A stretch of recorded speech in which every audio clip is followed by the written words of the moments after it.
अजितदादांच्या बद्दल त्यांचे हे सगळे आपण गुण आठवत असताना, त्यांची जिद्द, एक लढाऊ बाणा जो आपण म्हणतो ना, तो लढाऊ बाणा त्यांचा आठवत असताना अनेक प्रसंग, अनेक आठवणी सगळ्यांच्या मनामध्ये दाटलेल्या असतील.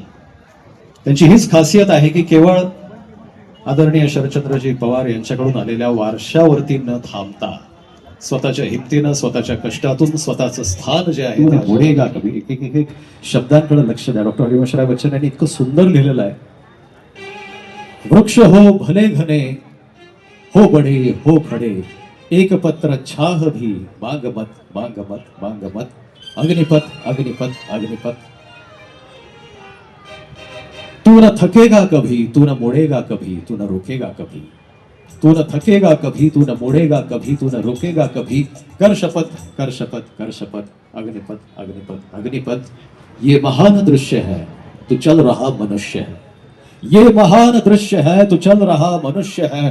अश्रु स्वेद रक्त से लथपथ लथपथ लथपथ, अग्निपथ अग्निपथ अग्निपथ. अजितदादांच्या जीवनाकडे पाहत असताना सुद्धा आपल्या कष्टाने महाराष्ट्राच्या मातेला सुजलाम सुफलाम करण्याचं जे स्वप्न त्यांनी पाहिलं त्याप्रमाणे त्यांनी कार्य केलं. आणि म्हणूनच मला असं वाटतं की आज तुम्ही सगळे या ठिकाणी उपस्थित आहात त्यांना आदरांजली देण्यासाठी. अगला जो गीत है फिल्म मुकद्दर का सिकंदर का, सुनते हैं.